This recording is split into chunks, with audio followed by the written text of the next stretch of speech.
Smith from motherfucking Wesley.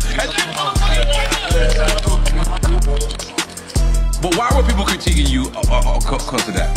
I don't know. I mean, but I wasn't the only one. Right. And I think we walked that bitch down. It's not just enough to dangle something in front of your face, because we still live out here with wolves. I have in rap being judged by somebody while not being judged by the creators.